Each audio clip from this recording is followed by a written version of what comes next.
Have you ever thought about how God picks his team? I mean, the people he chooses to do his work are unbelievable. Now, they don't always appear that way at first glance because, well, when you or I size someone up, we might be looking for good looks or natural ability. But what seems to happen a lot is that God chooses natural people to do supernatural things. Take, for example, my guest on this Backstage Pass. KJ52 is a Dove Award-winning rapper, right? But he didn't start that way. His seemingly normal life took a gigantic turn when he realized his creator had picked him for the team.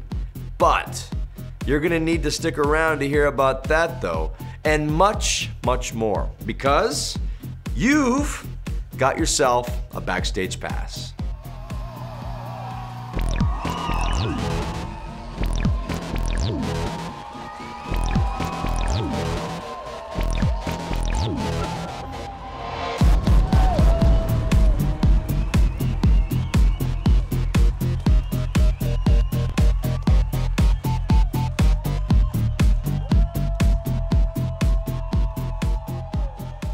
Welcome to Backstage Pass, I'm Clinton Fopple. 5 loaves and 2 fish. That was brought to Jesus to feed the masses. And with that, we see our Savior take an average meal and rock the hillside with a massive feast for 5,000. Jesus does that. He takes what seems normal or average, and with a breath, he changes everything. Absolutely. I was born in Miami, Florida. I grew up in a place called Ybor City. It's the Tampa area. It was a predominantly black and Cuban neighborhood. And growing up in a neighborhood where you are sort of the odd man out, as a kid you don't always realize that, but there was a field trip that my school took to our studio. My dad was a tile painter, professional painter. And so we lived in the back of the studio and he worked in the front, so the entire class took a trip there. And I'll never forget, one of my friends in the class said, I was so excited, you know, it's like I'm bringing the entire class to my house. Yeah, not realizing I'm in the hood, I'm in the worst neighborhood possible, going to school with kids in $1 million homes. One of the kids turned and looked at me and he said, "You actually live here?" And it really dawned on me at that moment that I was different. I was not like everybody else. I was the odd man out. And it was very ironic because in the neighborhood I didn't fit in. In the school I should have fit in, but I don't. And not knowing who Christ was at that point in my life, there's nothing for me to turn to. And as I got a little bit older, as I began to hit middle school, junior high, I just found myself searching for identity, searching to try and fit in. I then moved to the suburbs with my mom, and then found myself in the suburbs with all the affluent kids, and yet still just as poor as I was before. And really just grasping, trying to find anything that would bring purpose and hope and life. And when you don't have Christ, you turn to anything you can find. I think it was all summed up as one night running from the cops. We had stolen some stuff from a store. We were walking down the highway and this cop flew by. He thought we were ripping off a car dealership. And he began to chase us, and we, being dumb little 12-year-olds, took off running. I found out later that he had yelled at us, "Stop or I'll shoot," thinking that we were grown-ups. And it had, in hindsight, except for the grace of God, I think he would have fired on us. And it was a very much a wake-up call, not then, but much later, to realize that I was lost and I was hurting. It wasn't until 15, surrendering it all, actually coming to Christ because of Christian media. I was really deeply impacted by Christian radio, and that's how I gave my life to Christ. It was in my bedroom. With nobody around me. Not knowing really even the difference between a Mormon, a Baptist, a Jehovah's Witness, I just knew I needed God and I needed him desperately.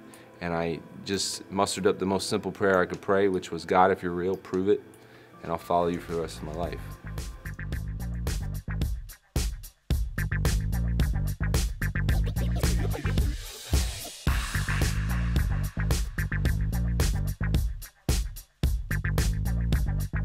I love that. If you're real, prove it. Now, that takes guts, but isn't that what we all feel? Don't we want to believe in a God that can prove it and show us his power, his will, his face? I don't know about you, but I want to see God show up, and in my life, he has. And for you and for your friends, he will too, but you need to ask him. And then, my friend, you must have eyes to see and the humility to admit that you're lost without Him. You know, I think a lot of times when you feel like you are not quite fitting in, you will try to step on other people to make yourself feel a little bit more elevated. And I remember, it was the summer before I moved, it was the summer before I came to Christ. There was a kid in our neighborhood that we used to pick on quite a bit. And it was kind of that he became sort of, I don't want to say the whipping boy, but he became the end-all be-all for anything we wanted to be mean about. And I remember very clearly, I don't know if we were play boxing or we were just messing around. I punched this kid so hard that it literally messed up my hand for the entire summer. And I actually came to Christ. That was the beginning of that summer. But I still carried around that pain in my hand where my hand wouldn't physically work the way it was supposed to. And it was sort of a conscious reminder of how wicked my heart was and how depraved I was, that I would be willing to step on somebody else to make myself feel a little bit better about myself. And unfortunately, when we are lost, we will do that. We are searching for that sort of answer, that security. And we can search everywhere. We can look inward and we can look all around.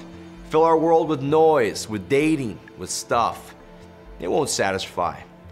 We were created for more than the mundane, for more than average. You were created to be a superstar in the best role of your life, directed by your Creator God. How are we doing at living out that kind of life? Why don't you jump in the chatter at chatlistenlove.com and let us know how we can pray for you. We'll be right back.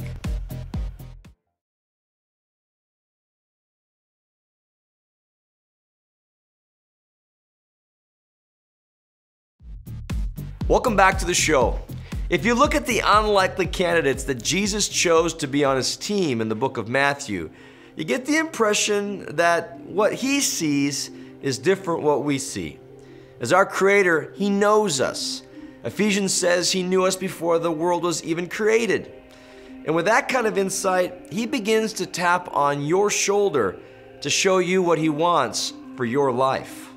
You know, for me to pick up a microphone and do Christian hip-hop was just I kind of stumbled into it. I used to love hip-hop in the sense of doing it and being part of it. I used to write raps and things like that. When I came to Christ, I threw it all away. Out of sheer boredom, I write this rhyme, and I go to this youth retreat where it was my senior year of high school. I'd only been saved for a couple years, and they said, anybody has any talent, step up and do it. I had no talent except for this little rap I had memorized. But it was a tremendously powerful weekend where I dealt with a lot of issues of unforgiveness and bitterness in my heart, and it was just one of those spots where I was just crying out to God and crying literally and just saying, God, take it all away. And after that happened, we went to this sort of afterglow, whatever you want to call it, and they said, anybody's got something you want to do, just do it. That was the first time I ever actually rhymed in front of anybody. So I had this tremendous, what you would call, mountaintop experience. But instead of, like most people, going and back from that and thinking that I can live in that world, I realized there's a point where your feet has to hit your faith and you have to live out the practicality of what your next step is. And I couldn't live in that youth retreat world. I had to go back and share with those what I had done. And so what I did is I took that rap that I did and I began to mess with it. I began to try to do something with it. And here I am, you know, years later doing it full time and being able to share with people. You know, there's a story about where Jesus takes 3 of his disciples up on the mountain and they love it so much that they say, we don't want to leave. But there's a whole ton of people at the bottom of that valley that are struggling to find answers. In fact, I said there was a kid that was paralyzed. And it's so easy to be like the disciples and want to stay there, but reality is there's people that are hurting down in the valley, and we're sometimes there too, and sometimes God has to bring us to that point, bring us down there to make that difference. I don't know about you, but I remember where I was before meeting Jesus. I remember the things I turned to for satisfaction and escape. And because I remember, I will always be aware of the needs around me. You may be watching this Backstage Pass right now and have a story like mine. I know that. And so I, like KJ52, have decided to go back into the valley and share the news of the mountaintop. That there is a better place, a better way to live. And it's available if we can come clean about who we are and where we've been. Well, the kid that I told you about, who I had picked on along with a lot of us, I moved, and so I never saw any of those kids again. That was the summer I moved. And so here is literally this split in time where I'm at this new school 2 hours away, known as a completely different person because of that impact of Christ, whereas at that old school I was known as another different person. As I came to Christ, I began to realize there was a even though I knew my sins were forgiven, that there was power in going to somebody and saying, I've wronged you and I need your forgiveness, even if it was pre-salvation. Years and years later, I'm talking years later, as a grown-up, I went on Facebook and I found that same guy. And I sent him a message and I said, hey man, all I can really say to you is that I treated you probably along with a lot of other people very badly. And I've come to Christ and my life has been changed. And all I really want to say is I'm sorry and I apologize and I would like to ask your forgiveness for the things that I've done. And you know, the irony was he was like, I don't even remember you being that mean to me. So I don't know if my what I did was so little compared to maybe others, but you know, there is power in saying I've messed up, I've blown it, and we say that to God, but I think there's also power in going to those that we've done things wrong to and saying there's a humility in that, and there's a lot of healing that begins in that too. And so it was something I wanted to do for years, and it felt great to do it. It felt great to confess that. The power of saying, I've messed up. I can't do it alone. I need a Savior, are the beginning steps to recognizing our God-given calling, to be part of His team doing mighty, mighty things for Him. Now stick around. More from KJ52 right after this.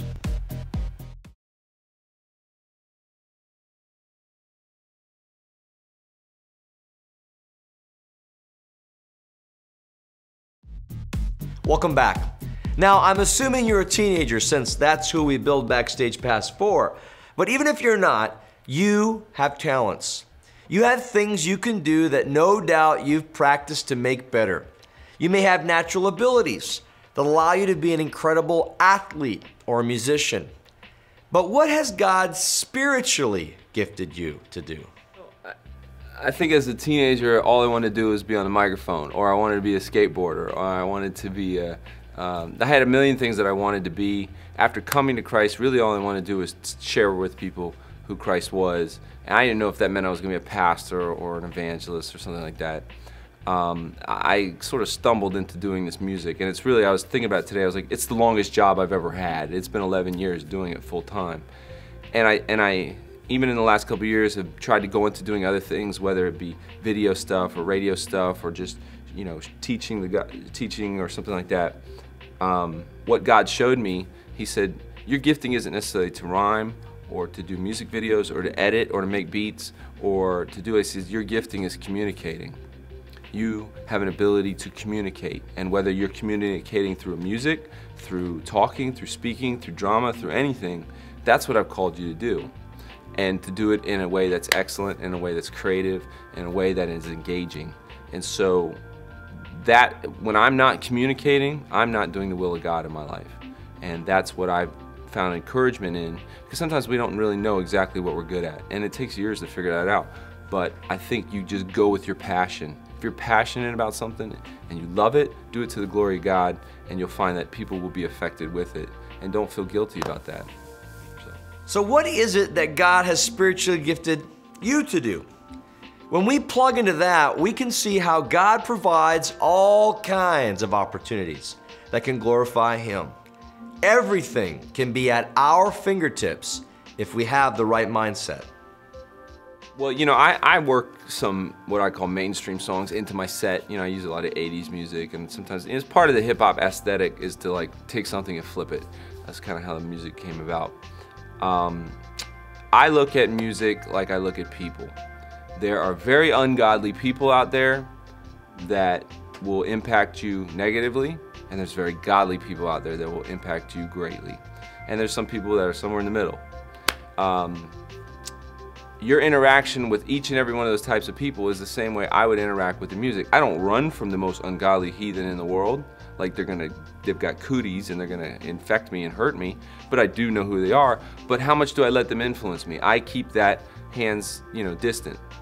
But at the same token, if I am only hanging out with Christians all the time, I'm going to be very disconnected to a world that lives in that world. And the Christianese subculture bubble is shrinking. And if we're not, draining ourselves of this little separatist mentality, we are just going to find ourselves without salt, chucked out.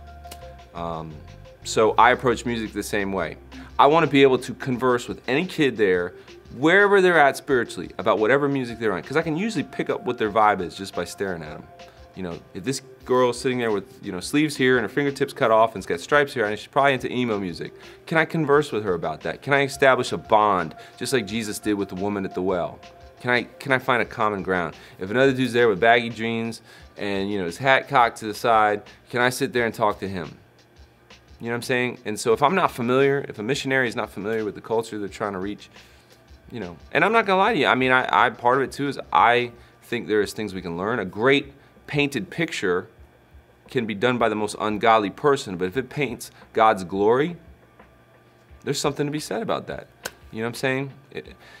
It's just like that. It's what you pick up that paintbrush and you paint with. The Bible says whatever's pure, whatever's holy, whatever's admirable, to think on these things. Well, I can't help but think that a pure love song is something holy and admirable, even if it's done by somebody who's ungodly. So that's my approach to it. Simple as that. So pick up your paintbrush. Take a look at the world around you and recognize that God's creation is yours to use to bring glory to Him. Stick around. A little behind the scenes in the life of KJ52 right after this.